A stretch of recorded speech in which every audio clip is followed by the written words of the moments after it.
Festival Toleransi. Assalamualaikum warahmatullahi wabarakatuh. Guys, beberapa waktu yang lalu ICRP menyelenggarakan Festival Toleransi. Festival ini diselenggarakan dalam menyambut kehadiran Paus Fransiskus ke Indonesia. Kenapa kita menyelenggarakan itu? Karena kehadiran Paus Fransiskus merupakan momentum penting bagi umat beragama di Indonesia. Kita ingin menunjukkan bahwa umat beragama di Indonesia ini sangat menghargai keberagaman, sangat bertoleransi terhadap sesama umat pemeluk agama lain. Sehingga kehadiran Paus Fransiskus ke Indonesia tidak saja menjadi milik umat Katolik di Indonesia, tetapi juga menjadi milik umat beragama di Indonesia yang patut disambut dengan penuh sukacita. Maka di Festival Toleransi ini kita ingin menunjukkan bagaimana sukacitanya umat beragama Indonesia ketika sesama saudara umat lain sedang berbahagia.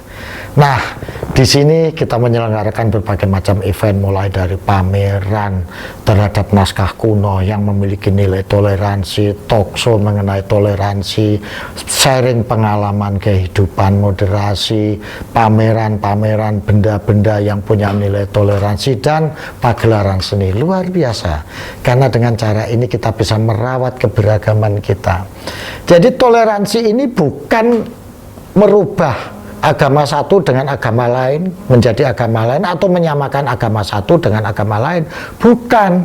Toleransi dan moderasi itu bukan merubah mawar untuk menjadi melati, merubah kenanga untuk menjadi kamboja. Karena itu suatu pekerjaan yang naif dan sia-sia. Karena terjadinya mawar, melati, kenanga, kamboja itu atas takdir Allah. Demikian juga terjadinya Anda penganut umat Islam, Hindu, Kristen, Katolik itu juga atas takdir Allah. Maka nggak ada siapapun yang bisa merubah orang Islam menjadi Kristen, Kristen menjadi Islam. Itu bukan wewenang kita, dan itu bukan makna dari toleransi dan moderasi. Karena di Islam disebutkan innaka lan tahdi man ahbabta walakinallaha yahdi may yasha. Engkau ya Muhammad tidak bisa memberikan hidayah kepada orang yang engkau cintai, tapi Allah yang akan memberikan hidayah kepada orang yang Dia kehendaki. Jadi ini, maka kita berjuang merubah mawar menjadi melati, melati menjadi kenanga, itu pekerjaan yang sia-sia. Toleransi adalah menjaga mawar, melati, kenanga, dan kamboja agar tetap bisa tumbuh berdampingan dalam suatu taman sari, sehingga keharuman dan keindahannya bisa dinikmati orang banyak. Inilah spirit Festival Toleransi, menjaga keindahan mawar, melati, kenanga, dan kamboja agar tetap bisa tumbuh dalam taman sari Indonesia. Menjaga yang Islam, yang Hindu, yang Buddha, yang Kristen tetap bisa beragama secara nyaman dan damai, dan mereka bisa beribadah sesuai agama dan kepercayaannya masing-masing. Terima kasih guys, silahkan dinikmati dan ditonton dari Festival Toleransi.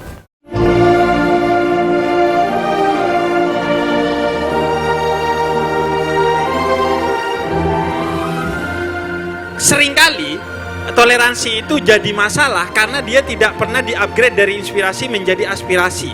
Kalau menebar toleransi sih gampang ya, pakai acara-acara seperti ini.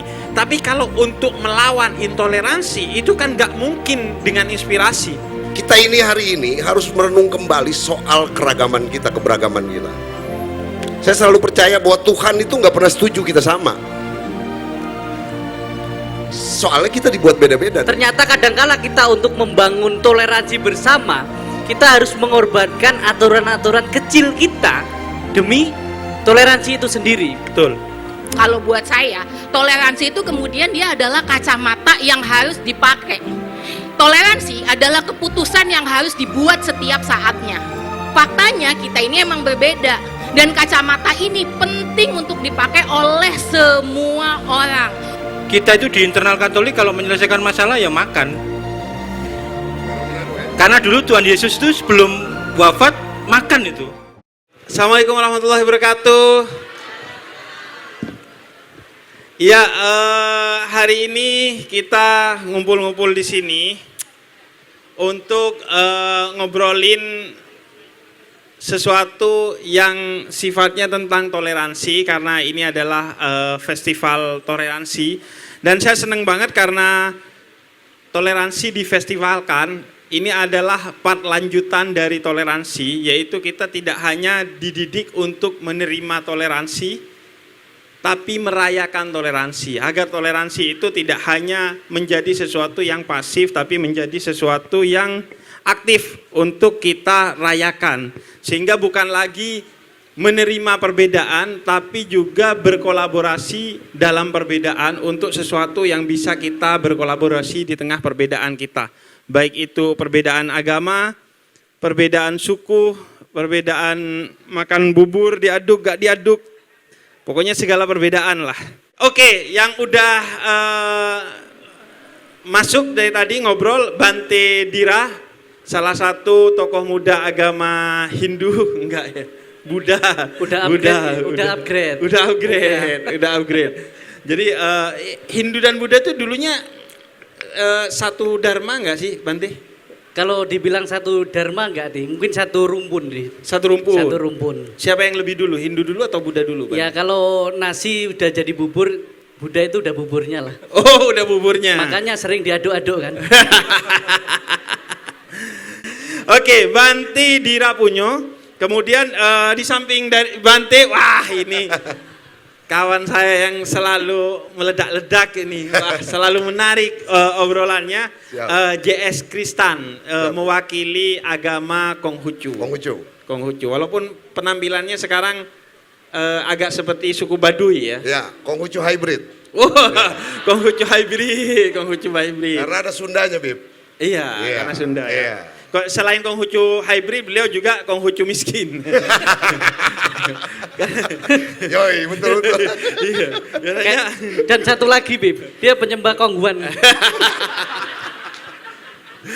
Ini selalu menariknya. Jadi Anda merasakan sendiri bahwa kehangatan kita, kecairan kita, suasana yang merayakan toleransi ini tidak dibuat-buat ketika bapak-bapak, ibu-ibu dan teman-teman semua yang nonton di login, itu benar-benar begitulah adanya kita hidupnya itu, cengengesan gitu.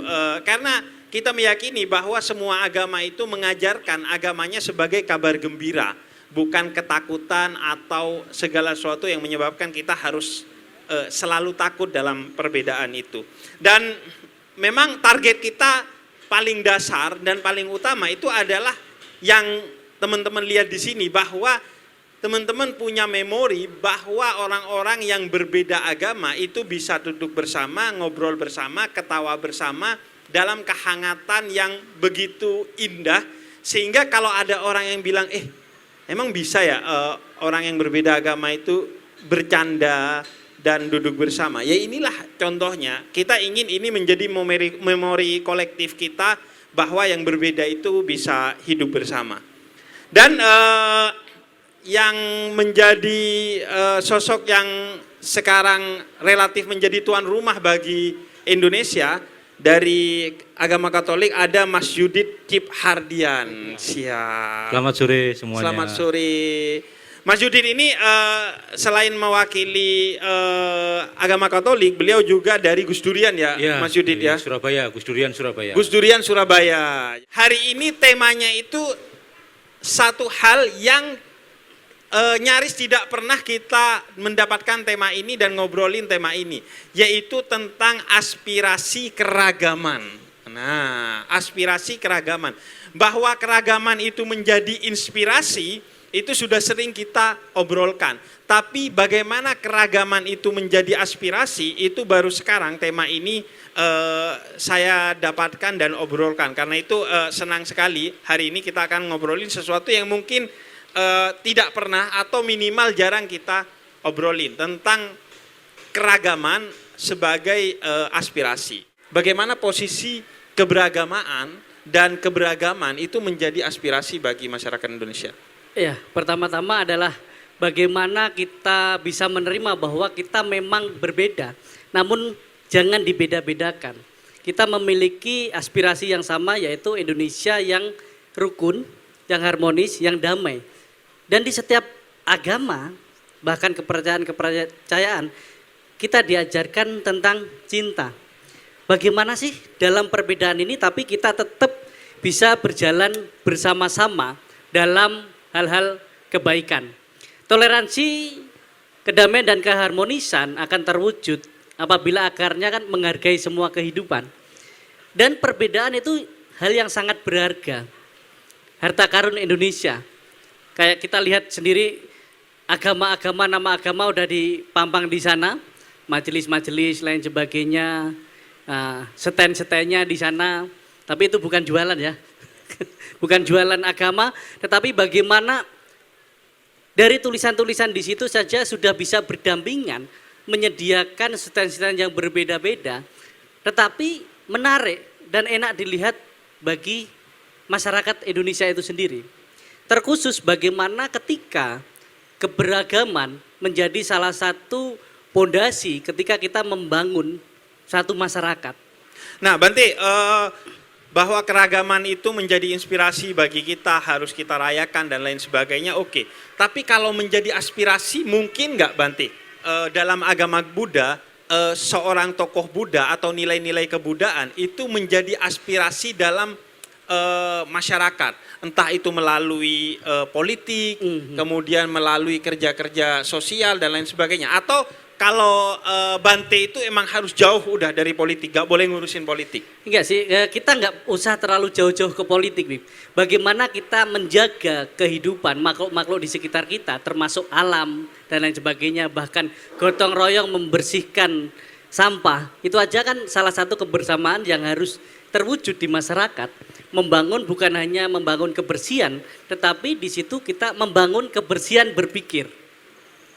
Karena misalnya habis acara ini dari berbagai agama, mereka sama-sama membersihkan sampah. Di situ udah membersihkan tempat ini dan juga membersihkan pikiran orang-orang di sekitar akan menghujat kita kan. Itu sok-sok buat acara toleransi tapi sampahnya berserak gitu loh. Bagaimana kita menjaga alam? Karena ketika di Buddhis itu diajarkan bahwa alam itu ibaratkan ibu kandung kita. Bagaimana ketika alam itu terjaga, maka kehidupan kita juga bisa dijaga oleh alam itu sendiri. Misalnya dari bahaya, bencana dan lain sebagainya. Dan begitu juga kita ketika melakukan kebajikan, ketika melakukan kebaikan, tidak memandang suku, agama, atau kepercayaan apapun. Karena di dalam agama Buddha sendiri, Bib, doanya sebenarnya nggak panjang kan. Sabe sata bawantu sukitata. Semoga semua makhluk hidup berbahagia. Oke, coba pelan-pelan dulu, Bante. Biar orang terbiasa juga Bapak bahwa Ibu ikuti ya. enggak, jadi ini biar terbiasa lah. Kan seperti saat ikuti dulu aja gitu. Iya, ikuti. Jadi tolong teman-teman ini disimak biar kita terbiasa tahu tradisi agama lain. Jadi Anda nanti yang muslim kalau dengar ini tutup telinga. Enggak. Sabe sata bawantu sukitata. Oke. Itu artinya semoga semua makhluk hidup berbahagia. Ini bahasa mana, Bante? Itu bahasa Pali. Bahasa Pali itu bahasa India kuno yang dipakai di dalam kitab suci agama Buddha. Oke. Jadi harapan kita aja semoga semua makhluk berbahagia. Ketika itu kita praktekkan di kehidupan umum, kita dalam menolong orang, dalam mungkin praktek agama kita, justru nggak melihat agama apapun, suku apapun, bahkan makhluk apapun. Semua orang ketika menganggap bahwa dirinya masih makhluk hidup, itu layak untuk mendapatkan kebahagiaan. Mas Yudit, saya pengen tahu dulu gimana perasaan sebagai orang Katolik dihadiri dan didatangi negerinya oleh tokoh tertinggi dari agama Katolik itu sendiri, Paus Fransiskus. Umumnya orang Katolik ya pasti sangat bahagia karena kedatangan, dan terutama yang ditunggu adalah pesan apa yang mau disampaikan Paus selama kedatangan di sini. Kalau tema yang kunjungan tahun ini itu kan iman, persaudaraan dan bela rasa. Kayaknya itu masih sangat relevan untuk di Indonesia ya.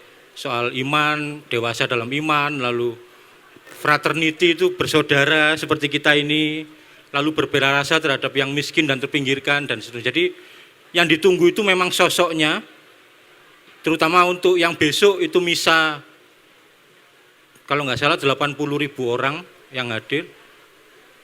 Lalu pesannya, pesan utama yang mau disampaikan itu yang ditunggu. Apalagi ini setelah lebih dari 3 dekade Paus tidak ke Indonesia kan, dan ini untuk ketiga kalinya Paus mengunjungi Indonesia. Sebenarnya seberapa penting Indonesia dalam tradisi kekatolikan Roma nih, Mas Yudit?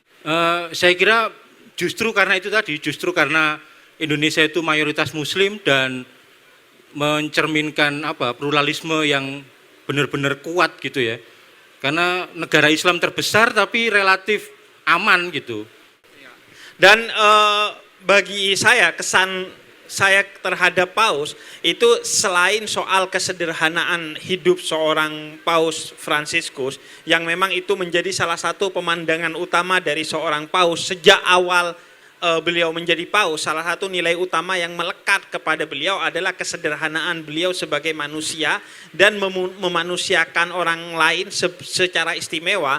Itu nilai lain yang terasa adalah bagaimana kepercayaan seorang Paus terhadap Indonesia. Bagi saya, pilihan seorang Paus untuk naik Innova kemana-mana, duduk di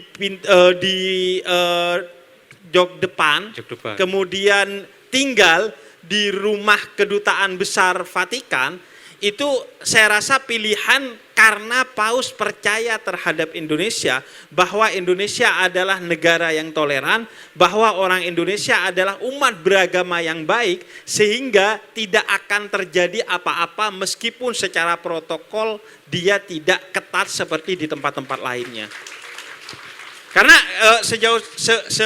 setahu saya, obrolan tentang apa yang harus dipakai Paus sebagai mobilisasi kemana-mana dan tempat di mana beliau tinggal itu sejak 3 bulan yang lalu sudah ramai. Karena secara protokol seharusnya mobil yang betul-betul safety, anti peluru, bahkan anti peluru, begitu juga hotelnya harus safety anti peluru, kemudian tidak ada tempat lain yang lebih tinggi yang bisa membahayakan Paus, tapi Paus tetap bersikukuh untuk naik Innova kemana-mana dan tinggal di kedutaan besar Tahta Suci Vatikan. Jadi saya rasa itu sebagai simbol kepercayaan Paus terhadap Indonesia sebagai negara yang penuh dengan toleransi. Bagaimana respon umat Konghucu atau bagaimana pandangan orang Konghucu dalam menyikapi kedatangan Paus Fransiskus ke Indonesia? Ya pertama kita pasti happy dan euforia ya. Karena memang dalam tradisi Konghucu, pemuka agama tuh harusnya gayanya kayak Paus. Ya humble, rendah hati, sederhana. Hari ini pemuka agama yang justru gayanya kayak selebritis, itu yang harus dipertanyakan. Betul. Nah, Habib Djafar naik Alphard apa naik apa? Memang gini ya,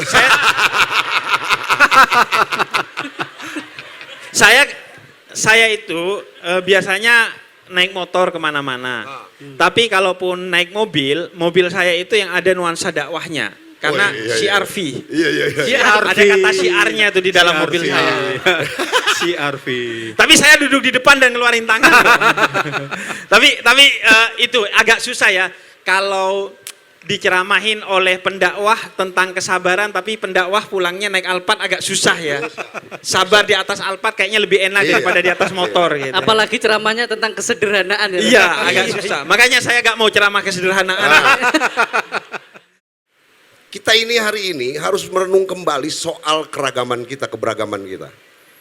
Saya selalu percaya bahwa Tuhan itu gak pernah setuju kita sama.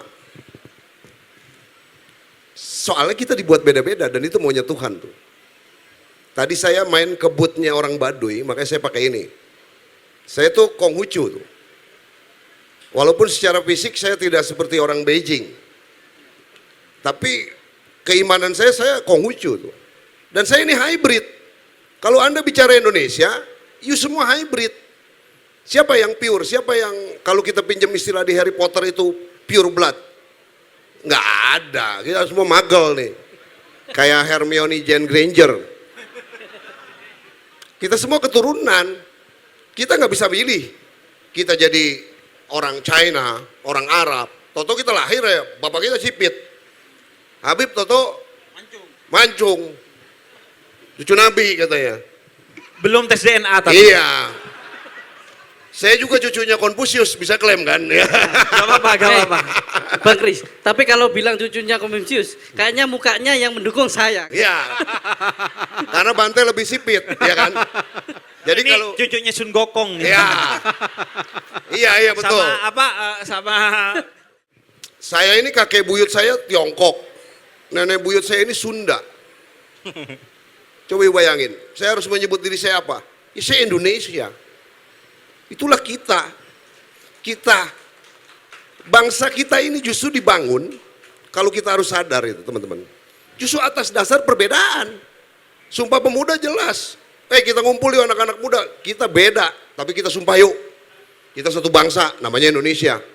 Kita sumpah yuk, kita satu bahasa, namanya Indonesia. Satu tanah air, namanya Indonesia. Nah itu yang harus kita renungkan menurut saya lebih dalam. Hari ini kita selalu terjebak, Habib, dengan ya seolah-olah kita lebih unggul, kita lebih hebat, ras kita lebih ini. Itu nggak menarik sebenarnya. Bagi saya yang notabene kalau boleh diakui agamawan, bertuhan adalah berkemanusiaan tuh. Kalau Anda tidak menghargai kemanusiaan, maka kebertuhanan Anda perlu kita ragukan tuh. Penting buat kita. Saya pinjam lagi ya, Bib, karena saya pinjam. Ya kalau di Islam tuh saya selalu menganalogikan hablumin nanaslah Anda, baru Anda bisa hablumin Allah tuh. Kalau saya boleh pinjam, ini pinjam. ya jangankan pinjem masuk juga boleh. Indonesia justru bisa jadi indikator, dia bisa jadi patokan, dia bisa jadi paragon, dia bisa jadi suri toladan buat semua bangsa-bangsa yang ada di kolong langit ini tuh. Belajarlah justru ke Indonesia soal itu. Tapi ya tetap tangan-tangan kita tuh masih banyak. Judit tadi bilang masih perlu izin kalau mau misa. Ya, teman-teman Konghucu cuman seminoritas-minoritasnya nggak izin. Cuma karena kayaknya beda, karena Konghucu nggak misionaris. Tangan-tangan geng mayoritas dan minoritas sederhana itu, saling tarik umat. Kalau di Konghucu nggak ada. Kalau di Konghucu, saya mengkonghucukan Bante nggak dapat pahala. Dapat umat doang. Dapat ya. Karena apa? Yang menjadi pahala kita adalah sikap-sikap kemanusiaan kita. Ukurannya kita sendiri. Ya tanpa itu ya nggak bisa. Makanya Konghucu nggak bakalan maju-maju, Bib, nggak bakalan banyak. Dia tetap akan jadi minoritas. Karena dia punya strategi marketingnya nggak bisa kayak MLM. Kalau Anda dapat downline satu, dapat lagi bonus. Ya, kalau di Konghucu nggak bisa. Tantangannya jadi kalau you mau jadi Konghucu, ya berlomba-lomba lah you berbuat tentang kemanusiaan. Di situ baru you bisa masuk alam sientien yang kalau kita boleh pinjam lagi modelnya kayak surga lah. Tapi saya belum pernah ke sana masalahnya. Ya kan itu kan saya nggak bisa buktiin. Optimis nggak tapi ke sana? Sangat optimis. Ya, karena di Konghucu juga ada. Kalau Anda mengikuti kata Konghucu, maka Anda akan diterima oleh keberkahan langit dan bumi. Ya, kira-kira begitu, Beb. Optimis sekali dia karena ada orang dalam kan. Dan saya ingin teman-teman juga cerita soal bagaimana keragaman di internal umat beragama masing-masing. Kalau di Islam kan terasa sekali ya, di Islam itu ada NU, ada Muhammadiyah, ada Nahdlatul Wathon, ada madhab ini, madhab itu. Nah kalau di Buddhis, Bante, bagaimana kemudian keragaman itu ada? Iya, kita di Indonesia sendiri ya, kita sebenarnya Buddhis itu kan ada 3 aliran besar, yaitu Theravada, Mahayana, dan Vajrayana. Tapi di Indonesia istilahnya ada Buddhis Nusantara, istilahnya ada NU-nya Nusantara. Yaitu di dalam Theravada, Mahayana, Vajrayana itu bisa gabung jadi satu, yaitu di Indonesia Budayana. Jadi 3 yang awalnya mungkin bisa dibilang saingan tadi. Kenapa kita saingan? Udah sedikit, saingan lagi kan? Nah, sadar diri dan tahu diri lah gitu. Dan ketika bisa bersama-sama, disitulah justru meminimalisir benar-benar gesekan-gesekan ketika bisa berdampingan dalam satu rumah yang bersama. Maka kalau orang tanya saya, oh Bante di Buddhis kan ada 3 mazhab itu, Theravada, Mahayana, Vajrayana. Bante apa? Saya jawabnya, oh saya aliran Hahayana katanya. Apa itu maksudnya? Hahayana. Buddha garis lucu. Ya, Buddha garis lucu. Oke. Ya, karena aliran-aliran itu sendiri bersumber dari satu, Yang membedakan itu sebenarnya kan tradisi dan kebudayaan. Jadi kalau di Buddhis dari dulu sekarang juga nanti tetap sama inti ajaran Buddha. Walau beda cara juga bahasa, namun satu tujuan yaitu ke nibbana atau nirwana. Nah, jadi yang membedakan antara tradisi dan kebudayaan, tetapi ajarannya sebenarnya sama gitu. Nah, kalau terkait dengan keragaman agama, Bante, bagaimana kemudian Buddha melihat itu? Melihat kalau tadi kan bahwa perbedaan di internal Buddha itu hanya soal budaya, tapi tujuannya sama dan nasibnya akan sama. Tapi kalau terkait perbedaan agama, Bante, apakah itu juga sebagai sesuatu yang bukan masalah? Semuanya akan sampai kepada tujuan yang sama dalam perspektif Buddha atau gimana? Kalau kita sih nggak masalah, Bib, karena Buddha sendiri bilang bahwa Dharma, kebenaran yang saya ajarkan ini hanya sebanyak seperti daun di genggaman saya. Nah, waktu itu Buddha ambil daun di genggaman saya. Sedangkan Dharma yang belum saya ajarkan dan yang ada di hutan itu juga Dharma. Itu belum saya ajarkan dan tidak diajarkan. Bisa kebenaran-kebenaran di agama-agama lain ada juga, diakui juga di dalam agama Buddha. Maka Buddha udah bilang bahwa yang saya ajarkan ini hanya sebanyak yang di genggaman saya. Sedangkan yang tidak diajarkan itu sebanyak daun yang di hutan. Bang Tristan nih, soal keragaman di internal Konghucu. Karena saya lihat PIK tuh selalu rame gitu. Tapi apa yang terjadi? Ada keragaman seperti apa di internal Konghucu? Jadi yang menarik tuh gini ya, mungkin sebagian orang Tionghoa nggak sepakat sama saya. Ada statement dari William McNaughton, dia sinolog dari Inggris bilang begini, orang Tionghoa pada saat yang sama dia bisa beragama Islam, dia bisa beragama Kristen, dia bisa beragama Katolik, tapi pada saat yang sama dia tetap Konghucu tuh. Jadi menarik tuh memang. Jadi misalnya kita bisa temukan orang Tionghoa yang Katolik, tetap dia sembahyang di meja abu leluhurnya misalnya. Kita bisa lihat orang Tionghoa yang Muslim dia tetap cengbeng tuh, ziarah kubur tuh, iya kan? Tetap tuh dia walaupun di sini ada kalung rosario, Mas Judit, itu banyak fenomena itu. Tapi apalagi yang Buddha ya. yang Buddha juga, Nggak usah diceritakan itu ya kan. bahkan KTP-nya Buddha, casingnya Buddha, dalamnya Konghucu, begitu juga sebaliknya tuh, iya kan? Biasa Jadi, produk Cina memang gitu. jadi memang ada tantangan itu karena ya kita punya sejarah ya Beb ya. Jadi tapi di Konghucu insya Allah pinjam lagi ya. Di Konghucu insya Allah itu dua kata lucu tuh. Jadi memang nggak seperti pada umumnya tadi kita nggak punya terlalu banyak mazhab walaupun dalam perjalanan sejarahnya soal pendekatan aja. Tapi di Konghucu tuh di The Book of Change atau kitab I Ching dia bilang begini, terhadap segala sesuatu di dunia ini ya, semua bisa saja berbeda jalan, semua bisa saja beda aliran dan segala macam. Tapi kalau tujuannya sama, buat apa saling dipertentangkan dan saling bermusuhan? Bahkan Mao Zedong, dia orang komunis, tapi dia pernah bilang ada, bukannya kata-kata dia tuh, dia pernah bilang di China tuh ada istilah begini, biarlah 100 bunga bermekaran, biarlah 100 aliran berkembang, biar zaman nanti yang akan menjawabnya. Ya, jadi yang terbaik nanti yang akan menang dijawab sesuai tantangan zaman. Jadi memang Konghucu ini justru sangat moderat, Bib. Saking moderatnya jadi minority jadi jumlahnya. Karena memang nggak terlalu saklek dia di Konghucu itu kan menarik. Kalau Anda jalan bertiga, maka semua kebaikannya di antara teman saya membantai sama ini, kita harus ambil, kita harus teladani. Kalau dari keburukannya ya kita harus periksa untuk koreksi diri kita sendiri. Disitulah Konghucu, maka Konghucu dia menjadi agama yang bukan dalam artian tidak misionaris, tapi dia memang agama yang menantang setiap penganutnya untuk selalu bisa menaklukkan diri sendiri itu, membina diri sendiri itu, supaya dia bisa nanti ujung-ujungnya berkontribusi pada perdamaian. Jadi memang kalau bicara Konghucu akan sulit kita menemukan kenapa Konghucu nggak banyak. Kenapa Konghucu nggak ada surga dan neraka? Memang ini barang unik. Karena saking uniknya, ya saya suka Konghucu gitu. Nah gitu loh kira-kira gitu. Oke, Gitu Bi. Ya. Bang, tepuk tangan dong. Bang Yudit, cerita soal keragaman di internal Katolik. Karena kenapa pertanyaan ini menjadi menarik dan penting? Karena seringkali toleransi intraagama itu lebih sulit daripada toleransi antar agama. Lantaran kenapa? Kalau saya dengan 3 pembicara ini gak merasa tidak ada masalah, karena bagi saya mereka ya beda agama aja dengan saya. Tapi kalau dengan intra agama, saya menyebutnya itu seringkali orang-orang bukan perbedaan tapi penistaan. Karena orang yang berbeda di internal agama itu dianggap menista, bukan orang yang memilih jalan yang berbeda. Sehingga toleransi intraagama itu seringkali lebih sulit daripada toleransi antara agama. Nah, Bang Yudit, bahkan saya kemarin baru nonton di YouTube-nya Kompas, itu kisah tentang 2 paus.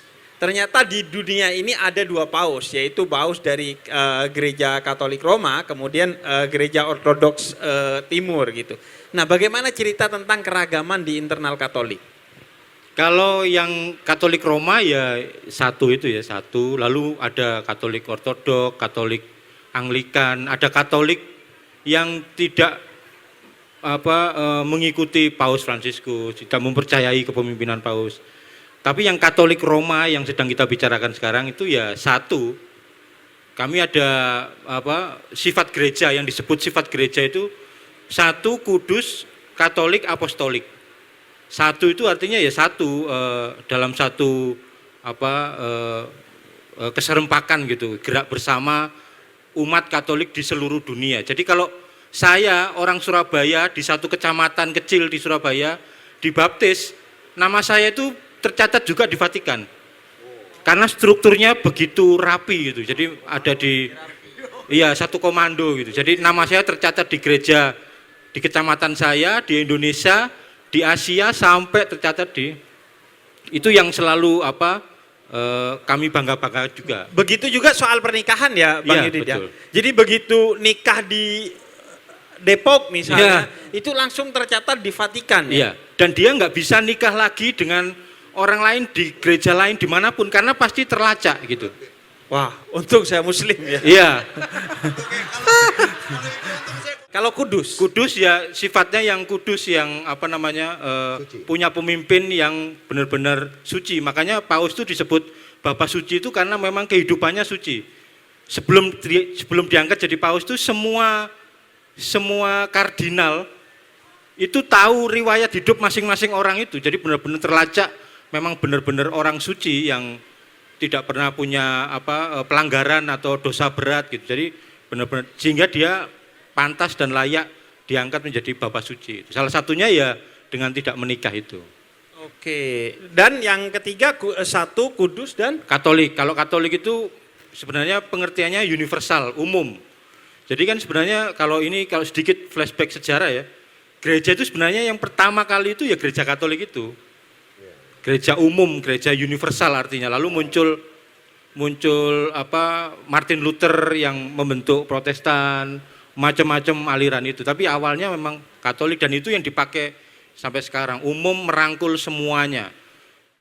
Salah satu nilai yang dimiliki oleh Paus Fransiskus adalah beliau sebagai sosok pemimpin umat Katolik di dunia yang paling banyak mengunjungi negara-negara yang terpinggirkan ya, Mas Yudit ya, karena beliau juga Paus pertama non Eropa dari Argentina.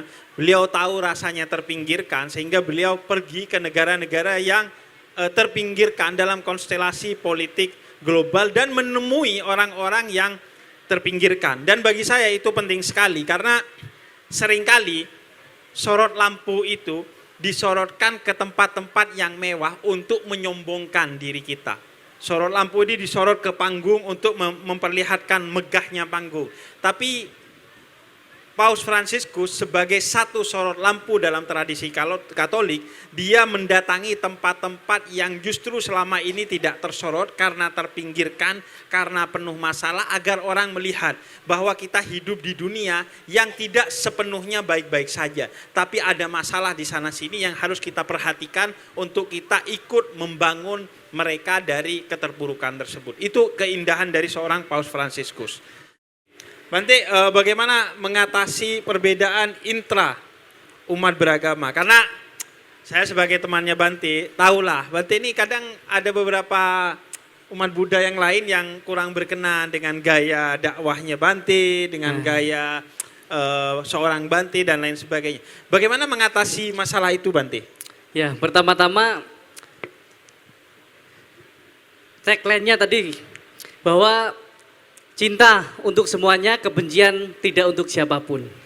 Jadi memang benar yang dikatakan Habib tadi, kita di Indonesia terkhususnya ya, lebih gampang kita menjaga kerukunan antar umat beragama dibandingkan sesama agama sendiri. Berbeda agama, kita udah tahu kita memang beda. Tetapi kalau bersama, loh dulu kan kita sama-sama, kenapa sekarang kok beda? Justru salah satu caranya adalah bagaimana kita mengingatkan kembali bahwa kita dari satu rahim yang sama, yaitu rahim seorang ibu. Bila kita terlahir dari kedua orang tua yang saling mencintai, bukan saling membenci. Bila semua agama mengajarkan tentang cinta, untuk apa kita memandang yang lain dengan penuh kebencian? Kalau kita di Indonesia dari rahim yang sama, yaitu Ibu Pertiwi. Kita sekarang disatukan oleh Pancasila yang awalnya kalau dalam sejarah Bung Karno pada mulanya mau membuat hanya satu, yaitu Indonesia yang gotong royong. Gimana mengatasi perbedaan yang biasanya terjadi di internal kita? Ya. Ya di Konghucu sendiri berarti ya. Kita semua memang hari ini merasa jadi pemilik kebenaran.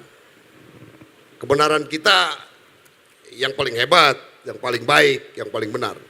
Padahal kita harus percaya kalau dalam filosofi yin yang itu, hidup itu relatif. Jadi yin yang itu lambangnya Korea itu butong itu. Jadi ada dominan hitam, tapi ada spot putih. Ada dominan putih, tapi ada spot hitam. Ya dunia ini sebenarnya kalau menurut filosofi yin yang nggak ada yang absolut. Problemnya hari ini ketika kita berelasi dengan orang lain, kita merasa yang paling benar. Gue doang yang paling benar. Nah kalau di tradisi Konghucu, you nggak boleh paling benar, you harus nuntut diri sendiri itu. Jadi nuntutnya diri sendiri, bukan nuntut orang lain. Kungce atau Konfusius pernah ditanya sama muridnya, bagaimana menyelesaikan sebuah perselisihan? Dia bilang begini, sederhana tuh, selama kedua belah pihak yang bertikai tidak saling mendakwa, tidak saling menjadi pemilik kebenaran. Nah problemnya memang kalau di agama ada dogma, kalau bisa dipinjam sama istilahnya Yudit. Makanya jadi tantangan kan tersendiri. Cuman agama hari ini, dia harusnya agama tuh, kalau agama sedikit saja mengajarkan kekerasan, itu kita pastikan itu bukan agama dulu. Karena nggak begitu. Bang Edi, apa nilai-nilai dari kekatolikan untuk membangun kerukunan khususnya intra umat beragama? Kalau ada dua, jawaban nggak serius sama jawaban serius. Oke, yang nggak serius dulu. Kalau jawaban yang nggak serius, kita itu di internal Katolik kalau menyelesaikan masalah ya makan.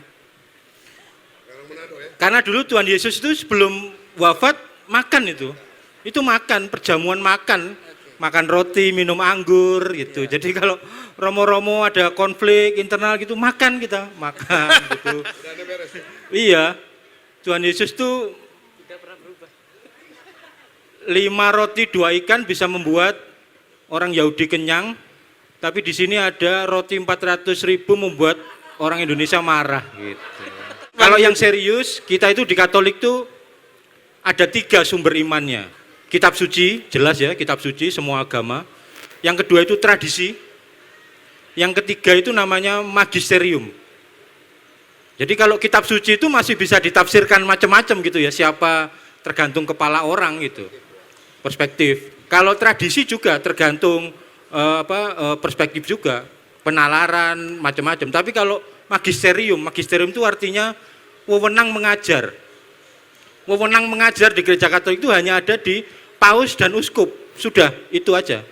Jadi romo-romo itu semuanya ngikut apa yang dikatakan oleh uskupnya. Uskupnya ngikut apa yang dikatakan paus. Karena paus itu mengatakan sesuatu itu berasal dari murid Yesus. Jadi dulu Yesus mengatakan apa kepada muridnya, ditulis. Muridnya menulis apa yang dikatakan Yesus, ditulis oleh paus, begitu terus. Sehingga ada keyakinan dalam iman Katolik itu, paus itu tidak bisa salah. Dalam ajarannya ya, dalam ajarannya dia tidak bisa salah karena dia meneruskan apa yang dikatakan oleh Yesus, para rasul sampai ke paus. Jadi wewenang mengajar itu bisa juga untuk menyelesaikan beraneka macam konflik atau friksi-friksi dalam internal gereja Katolik, dan biasanya selesai gitu ya. Oke, saya ini aja ya mempertebal aja bahwa begitu juga dalam Islam. Dalam Islam itu kan pentingnya orang tolol itu diam. Iya kan? Kalau orang bodoh itu diam, niscaya tidak akan terjadi perpecahan. Kalau yang berbicara hanyalah orang-orang yang berilmu, niscaya yang akan terbangun adalah persatuan. Karena itu begitu juga kan dalam Islam, sanad itu menjadi penting. Omongan seorang ulama itu harus bisa dipertanggungjawabkan bahwa dia mendapat dari omongan ulama sebelumnya yang berlanjut secara rantai keilmuan bersambung kepada Nabi Muhammad yang mendapatkan itu langsung dari wahyu Tuhan. Sehingga semua kata-kata ulama itu harus bisa dipertanggungjawabkan bahwa itu datang dari Tuhan, dan yang datang dari Tuhan pasti adalah nilai cinta bukan kebencian. Karena kebanyakan konflik itu terjadi karena orang goblok itu ngomong. Karena itu kata Imam Malik, saya tidak pernah celaka ketika saya diam. Namun saya seringkali terancam terjebak dalam kecelakaan ketika saya mulai ngomong. Karena itu perbanyak untuk diam di era disrupsi informasi seperti sekarang, di mana ngomong itu begitu mudah. Kemudian yang kedua, saya juga ingin memberikan perspektif Islam dari apa yang dikatakan oleh Bang Tristan. Dalam Islam diyakini kita benar, tapi tidak menutup kemungkinan ada kesalahan di samudera kebenaran kita. Dan pada orang lain kita menilai salah, tapi tidak menutup ada kebenaran di dalam samudera kesalahan yang kita lihat pada orang lain. Sehingga wahfid janahaka, kata Al-Quran, rendah hatilah kamu dengan kebenaran yang kamu pegang. Karena seharusnya kebenaran membuat kamu rendah hati, bukan malah tinggi hati. Sekarang itu kita penting membangun forum-forum seperti ini. Forum-forum titik temu di antara kita yang berbeda. Titik temu secara langsung. Anda jangan remehkan pertemuan, ngopi bareng, ketawa bersama, berpelukan. Anda jangan remehkan itu. Itu satu kekuatan yang memiliki energi minimal emosional, maksimal spiritual yang akan mengikat Anda dalam cinta kasih. Contoh yang paling sederhana. Di grup WhatsApp orang Islam, masukkan satu orang Kristen. Yesus tidak akan pernah dilecehkan di sana karena sungkan pada satu orang itu minimal. Itulah pentingnya. Media sosial itu seringkali echo chamber, ruang gema. Sesama orang Kristen masuk di satu grup yang sama. Akhirnya gibahin orang Islam gak ada yang mengklarifikasi, gak ada yang ngoreksi. Karena kenapa? Biarin Islam ini gitu. Karena semua isinya orang Kristen. Kecenderungan media sosial itu begitu. Makanya hoax itu paling mudah di grup-grup WhatsApp dan grup-grup Facebook. Karena isinya orang dengan satu kesatuan. Sehingga kalau gibah hidup orang lain itu gak ada yang klarifikasi, gak ada yang negor, bahkan tidak ada sungkan untuk menjelekkan orang lain. Karena itu pentingnya kita untuk membangun kebersamaan. Selama ini kan toleransi itu dijadikan inspirasi di mana-mana ya. Kita bikin acara gini menginspirasi orang agar menjadi pribadi yang toleran. Tapi menariknya hari ini judulnya bukan inspirasi, tapi aspirasi. Nah, seringkali toleransi itu jadi masalah karena dia tidak pernah di-upgrade dari inspirasi menjadi aspirasi. Kalau menebar toleransi sih gampang ya, pakai acara-acara seperti ini. Tapi kalau untuk melawan intoleransi itu kan gak mungkin dengan inspirasi. Gak mungkin kita ada intoleransi kemudian, Mas, tahu nggak Islam itu toleran, Mas? Dia nggak peduli. Yang hadir itu harus adalah negara. Karena kalau yang hadir kita gontok-gontokan dengan mereka, akhirnya jadi konflik horizontal yang itu mencederai nilai-nilai toleransi. Maka negara yang hadir melalui perangkat-perangkatnya untuk menegakkan hukum kepada orang-orang yang intoleran. Setuju nggak? Bagaimana kemudian kita upgrade nih? Katanya toleransi itu dimasukkan melalui jalan politik agar menjadi aspirasi bagi masyarakat. Ya. Jadi kita memperjuangkannya itu gak lagi diskusi-diskusi gini, Mbak Inaya, tapi melalui aspirasi-aspirasi politik, jalur politik. Setuju nggak? Apakah misalnya ini perlu kita naikkan nih ke level politis gitu ya. Jadi misalnya nih semua yang naik pilkada harus ngomongin soal toleransi nih misalnya. Bib, saya tuh nggak percaya kalau misalnya gini. kita ini sering banget, dan ini sering banget ini kita kejebak nih. Ketika kita bicara toleransi, ketika kita bicara keragaman, jatuhnya di acara-acara kayak gini nih. Dan kemudian jatuhnya di sesuatu yang sangat seremonial. Sesuatu yang sangat sebenarnya jadinya ya kita ini beragam, padahal juga nggak beragam-beragam banget gitu kan. Hari ini dari Manel aja kelihatan gitu. Nah, seringkali kita tuh menilai toleransi dari situ. Gitu. Padahal kalau buat saya, toleransi itu kemudian dia adalah kacamata yang harus dipakai. Toleransi adalah keputusan yang harus dibuat setiap saatnya. Jadi dia nggak bisa berhenti ketika bilang, oh Habib Ja'far tuh toleran, dia akan selalu toleran. Belum tentu. Bahwa saya nih anaknya Gus Dur pasti toleran, belum tentu. Suatu saat ketika saya mungkin lagi judek banget terus lihat orang makan bubur nggak diaduk, mungkin saya bisa kelepasan gitu. Nah, poinnya adalah dia adalah keputusan yang diambil setiap saat. Dia adalah kacamata. Artinya apa? Artinya ini kacamata yang perlu dipakai. Faktanya kita ini emang berbeda. Dan kacamata ini penting untuk dipakai oleh semua orang. Mau levelnya di politik kek, mau levelnya di mau levelnya di pekerja umum misalnya ya, apapun itu pekerjaannya gitu, yang nggak berkaitan dengan orang banyak. Nah, penting untuk kacamata itu dipakai. Kalau misalnya, karena gini, kalau di jaringan Gus Durian gitu ya, sepengalaman kami, akhirnya kemudian itu juga ujung-ujungnya jadi jargon. Ketika misalnya, oh ya ini dibawa aja ke level politik nih, semua inian pilkada, misalnya yang maju pilkada harus punya harus punya program-program yang nanti bau-baunya toleransi gitu. Kalau mereka emang sudut pandangnya nggak toleran mah ya nggak toleran aja. Ujung-ujungnya ya udah cuman jadi gimmick. Dan kalau nanti mereka naik, kalau mereka nggak punya kacamata itu, mau mereka bikin, oh ya udah nanti akan ada festival toleransi tiap kabupaten misalnya. Maka akan hanya berakhir di yang kayak gini-gini, yang gimmick-gimmick aja. Apakah akan berakhir di kebijakan? Belum tentu. Mungkin akhirnya akan seperti yang sekarang.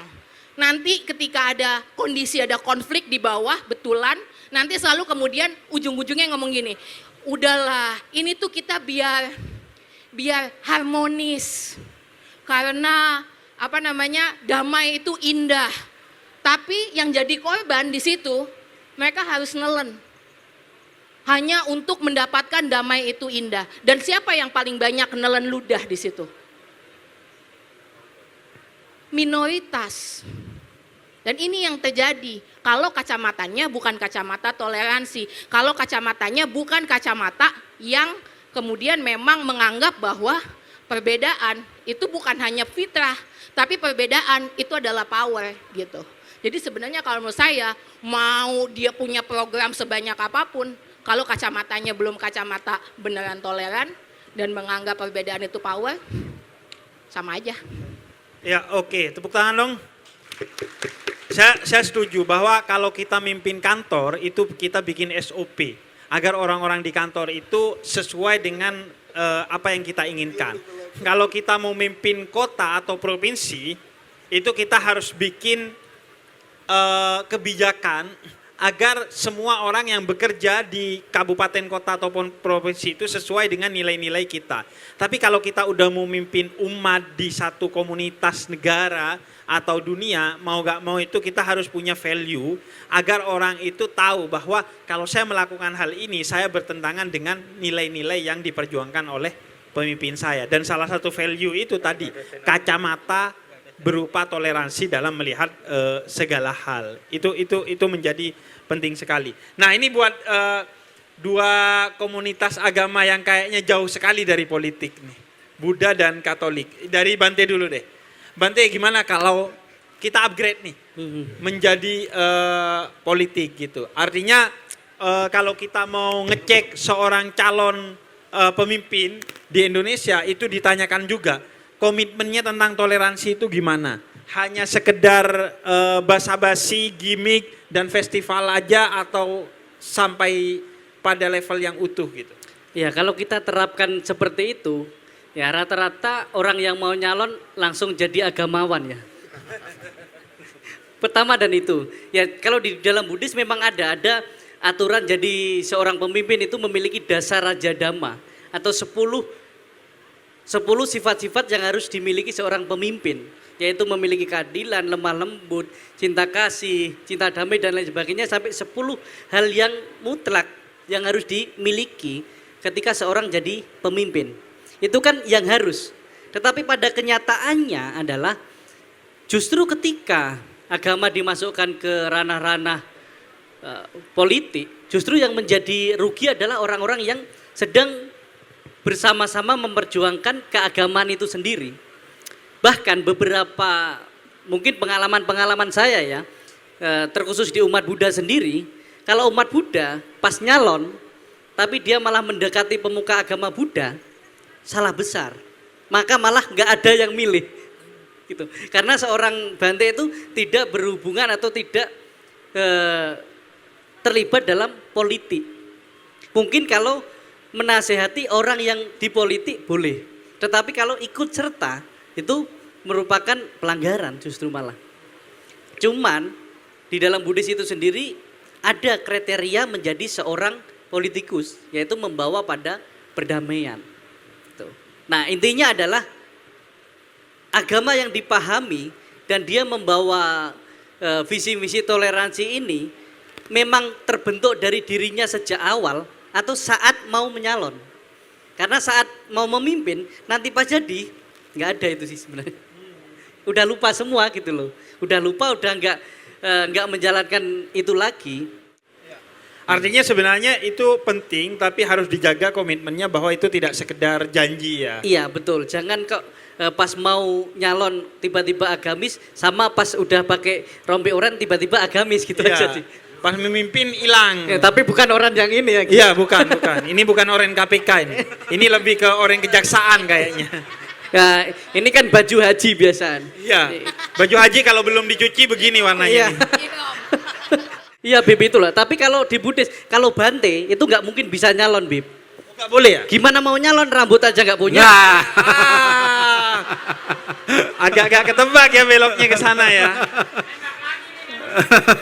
Tapi Bante, kalau di Buddha misalnya ya, ada Bante yang mau jadi pemimpin negara atau pemimpin provinsi dan daerah, itu dia harus berhenti jadi Bante. Harus berhenti jadi Bante, lepas jadi umat berumah tangga juga. Oh, apa? Jadi umat berumah tangga, jadi orang biasa, umat Buddha yang berkeluarga, tidak menjadi seorang Bante. Oke, jadi boleh nikah. Iya boleh nikah. Boleh. Wah seru tuh. Tapi nggak jadi inspirasi sih. Iya.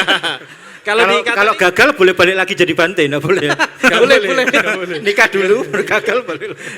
Gak terpilih ya, jadi Bante lagi.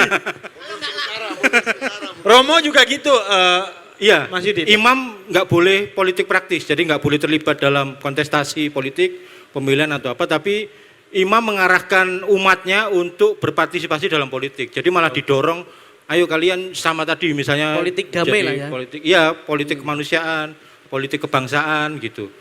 Silakan jadi pejabat-pejabat, silakan ikut dalam pemilu, silakan, tapi imamnya nggak boleh diseret ke sana kemari untuk meraih dukungan dan lain sebagainya. Persis seperti di Buddha, semakin menjual nama Romo semakin nggak laku malah ditolak sama Iya. umatnya. Jadi itu harus, kan udah pasti Pak, Romonya aja nggak laku kan gitu. apalagi Kan sama Bante, Romo sama Bante aja nggak laku kan. nggak boleh nikah ya. Sama-sama Iya. nggak nikah ya. Iya.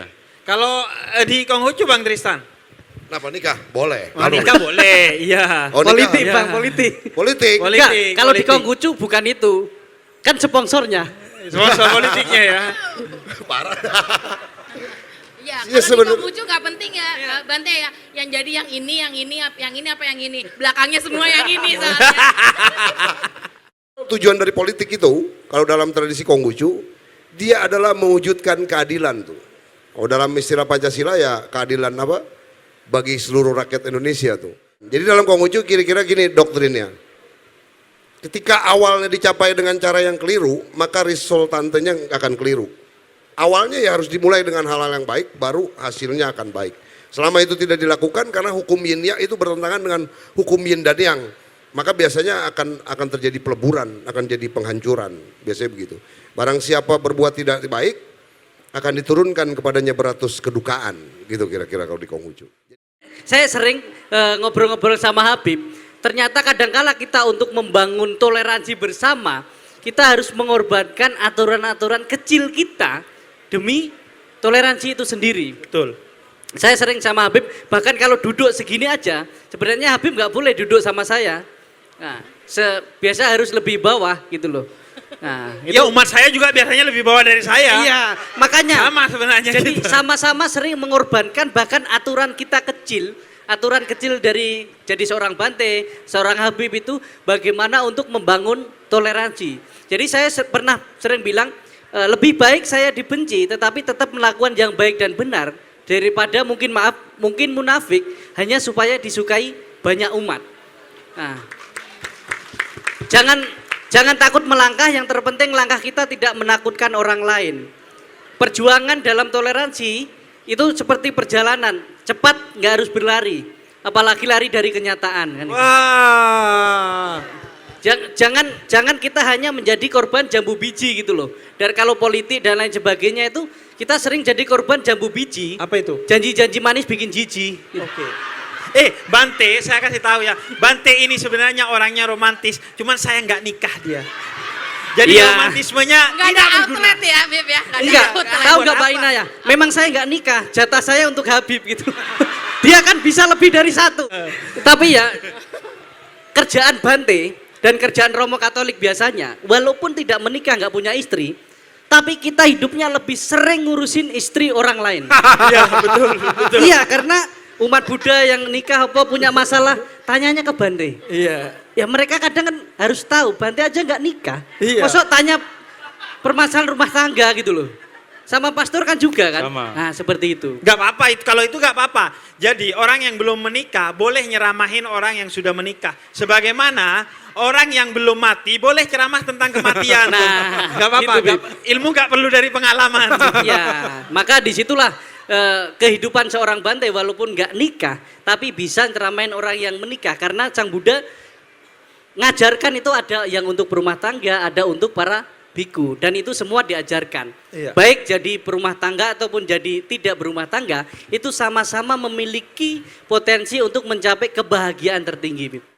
Apa kemudian selanjutnya Bang Tristan yang harus kita lakukan agar oase ini tidak hanya menjadi oase di sini saja, tapi menjadi samudra di seluruh penjuru Indonesia? Iya.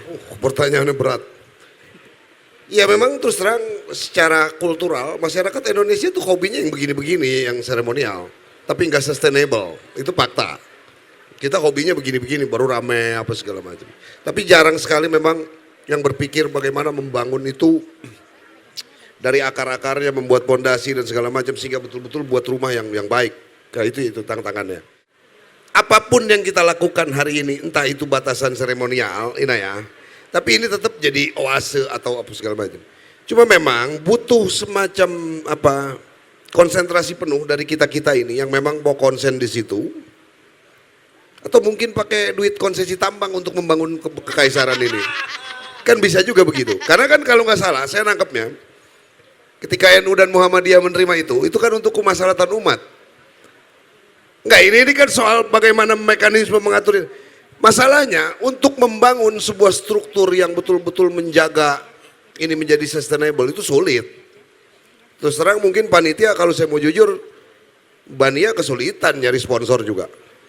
Ya kan, misalnya banyak hal, karena orang banyak juga yang gak care. Kita-kita aja kalau yang dipikir-pikir, kita-kita aja yang gila. Yang tetap konsisten. Emang you pikir jadi aktivis perdamaian banyak duit? Kan enggak juga. Banyak ya? Berarti gue dibohongin sama lu pada. Enggak, itulah tergantung aktivisnya. Kalau aktivis muslim banyak. Nah, iya. Nah itu kan misalnya. Iya, Itu umatnya problem banyak. kan. Ini udah minoritas mau banyak. Iya, itu problem kan. Lalu kita ke airport, itu ada kursi roda, ada eskalator atau apa, justru buat teman-teman kita yang disability. Apakah jumlah mereka banyak atau dikit? Lebih dikit. Tapi Tapi semangat kita itu terhadap minority dalam tanda petik, justru yang lebih sedikit harus diberikan ketersediaan. Gitu kan logikanya? Apa tadi yang disebut aspirasi itu Inaya? Itu kan tujuan atau harapan membangun paradigma baru pada generasi kita di sini semua, pada otak-otak kita yang cara berpikirnya selalu paradoks. Nah itu yang harus kita rethinking tuh. Atau melakukan apa istilah kerennya kemarin gue baru dapat kata baru, rejuvenasi itu. Mempermudah lagi pikiran kita. Karena kalau hari ini kita berpikir kalau mayoritas lu dapat porsi banyak, tapi bukan berpikir seperti analogi tadi kita terhadap teman-teman disabilitas, maka sampai kapanpun menurut gue, kita nggak akan pernah berhasil menjaga sustainability tentang keragaman, kebinekaan, kebersamaan, dan sebagainya. Gitu Inaya, menurut gue. Mantap. Boleh ya? Gini nih, kalau Konghucu tapi banyak berteman sama orang NU, berani dia. Bante. Ya, kalau saya rasa jadi perjuangan dalam toleransi itu nggak akan pernah ada finishnya ya. Sampai kapanpun walaupun kita merasa berat, tapi itu adalah proses perjalanan. Jadi sampai kapanpun setiap generasi selalu ada orangnya, setiap orang ada generasinya. Jadi sekarang kita terus memperjuangkan hal itu, setidaknya bisa membuat satu kenyamanan, keamanan di sekitar kita. Kalau kita memang nggak bisa mengubah mungkin Indonesia, ubahlah perkarangan rumah kita dengan situasi kondisi yang damai dan harmonis. Lihat dari dalam diri sendiri, keluarga, tetangga, dan orang-orang di sekitar kita.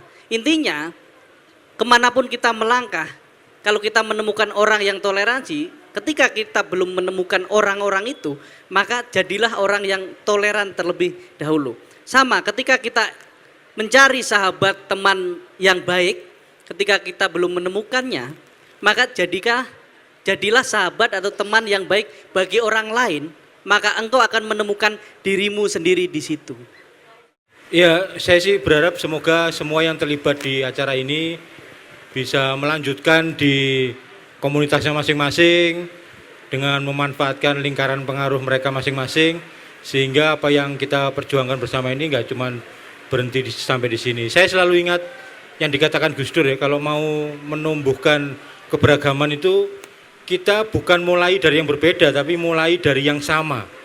Yang sama itu ya ini perasaan hidup sebagai manusia Indonesia yang saling menghormati, saling menghargai, saling mencintai. Terima kasih. Saya yakin bahwa apa yang dicita-citakan para founding parents kita di sini menjadikan Indonesia yang betul-betul menjadi contoh, teladan, paragon. Dan ini hari ini sebenarnya sudah cukup terbukti, misalnya dengan kedatangan Paus tadi relasinya ke situ, bahwa ada trust, bahwa Indonesia bisa menjadi sebenarnya contoh yang baik bagi negara-negara yang lain. Karena kita tahu, banyak di negara-negara lain yang gak beragam kayak kita tapi ribut terus. Lebih parah ributnya, lebih parah bunuh-bunuhannya misalnya. Tapi kita justru yang sangat-sangat majemuk, tapi kita masih bisa menjaga itu dengan baik. Nah, butuh orang-orang yang punya komitmen kuat, komitmen besar, dan sustainable untuk menjaga ini semua. Dan tetap jangan pernah berhenti, ya berhentilah mengutuk kegelapan, nyalain aja tuh lilin kita. Jadi walaupun kecil, kita bisa tetap menerangi kegelapan itu sendiri, gitu. Wow. Emang cocok ya jadi wakil rakyat emang nih, harus maju kayak ada nih. Tapi udah kayak Gen Z soalnya, butuh validasi deh. Tadi minta pengakuan. Mungkin harus tambah nama nanti ya. Intinya, jadilah manusia yang bukan hanya sekedar berkembang biak, tetapi kita harus berkembang baik. Jadilah kita yang bermanfaat, bukan hanya sekedar memanfaatkan. Jadi gerakan-gerakan toleransi ini bukan hanya sebagai kegiatan-kegiatan yang rutin mengumpulkan banyak manusia, tetapi harus bermanfaat bagi banyaknya manusia di sekitar kita. Jangan takut melangkah, yang terpenting langkah kita tidak menakutkan orang lain. Terus menghidupkan kehidupan, karena kita akan menyala ketika kita bersama-sama dalam perbedaan. Terima kasih. Menyala Bante. Menyala abangku. Menyala. Ini Bante tuh jago banget bolak-balik kata. Curiga beliau ini dulu adalah anak senja kayaknya ya. Enggak. Ya, apa? Kalau saya kan akuntansi. Apa itu? Aku mantan yang tak perlu kau tangisi. Ya, Kan? Iya. Bante. Tapi tentu kita sepakat sama Bante ya, jangan mempertanyakan apa yang sudah dilakukan oleh orang lain. Pertanyakanlah apa yang sudah dilakukan oleh negara, oke? Wow. Oke. Percayalah bahwa tidak ada makhluk bernama manusia di muka bumi ini yang tidak diciptakan dengan cinta. Karena tidak ada tuh bayi yang bertengkar karena satunya Islam, satunya Kristen tuh. Gak ada bayi bertengkar karena satu Batak, satu Madura tuh. Karena satu wajahnya hitam, satu wajahnya putih, gak ada. Karena cinta itu diciptakan oleh manusia, benci itu diajarkan oleh orang-orang yang tidak bertanggung jawab. Karena itu sebenarnya Tuhan telah menciptakan cinta pada diri kita. Tugas kita hanya menjaga cinta itu agar tidak dikoyak-koyak oleh orang-orang yang tidak bertanggung jawab. Karena itu ini bukan akhir, tapi ini justru titik awal bagi kita untuk bikin apa aja. Yang paling mudah adalah setiap kita pulang ke rumah kita masing-masing, pasti tidak jauh dari rumah kita ada prasasti toleransi. Dimanapun kita tinggal, tidak jauh dari tempat kita tinggal, pasti ada prasasti tentang toleransi. Yang paling sederhana, mungkin tidak jauh dari rumah kita ada Indomaret dan Alfamart itu berdampingan. Itu kan toleransi sekali ya. Tinggal kita foto, kita share. Yang beda pendapatan aja bisa berdampingan, apalagi yang cuma beda pendapat gitu. Ngapain sih tengkar padahal gak ada pendapatannya gitu. Atau kita foto dengan teman kita yang berbeda agama kemudian di-share. Artinya setiap kita pulang pasti ada prasasti toleransi. Karena dimanapun kita berpijak di Indonesia, di sana ada jejak toleransi. Nah tugas kita ngefotoin, ngevideoin, atau nyeritain itu di medsos agar medsos kita itu isinya bukan hanya hal-hal yang memicu ketersinggungan, tapi justru memacu persatuan di antara kita di tengah perbedaan. Itu PR kita.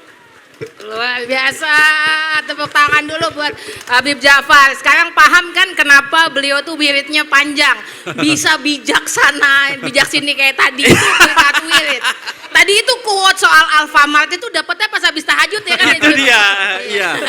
Ini sebenarnya tadi panitia udah bilang jangan lama-lama closingnya, jangan lama, karena kejadiannya bakal gini nih, kalau mereka udah megang mic ini nggak selesai-selesai soalnya. Nah itu tadi diskusi kita hari ini ya. Panel kita, dan tapi tentunya yang paling penting adalah toleransi itu bukan hanya diskusi, toleransi bukan tidak boleh berhenti hanya di panggung. Paling bisa kita lakukan adalah toleransi dia harus ada dalam tindakan nyata sehari-hari. Kita hari ini lagi dalam krisis yang besar, ada banyak hal yang perlu kita selesaikan dan tidak bisa kita selesaikan selain kita semua bekerja sama. Dan kerjasama itu akan menjadi kuat kalau kita gunakan point of view masing-masing, kekuatan kita masing-masing, perbedaan kita masing-masing untuk saling support, menemukan solusi-solusi untuk masa depan Indonesia sendiri. Kita seringkali berantem atas nama Tuhan, padahal kita suka lupa. Jalan menuju ketuhanan hanya bisa dicapai lewat kemanusiaan. Itu saja, semoga kita makin saling mengenal, karena ingat, tanpa mengenal kita nggak bisa ceng-cengan, ya kan? Saya tutup diskusi malam ini. Wassalamualaikum warahmatullahi wabarakatuh.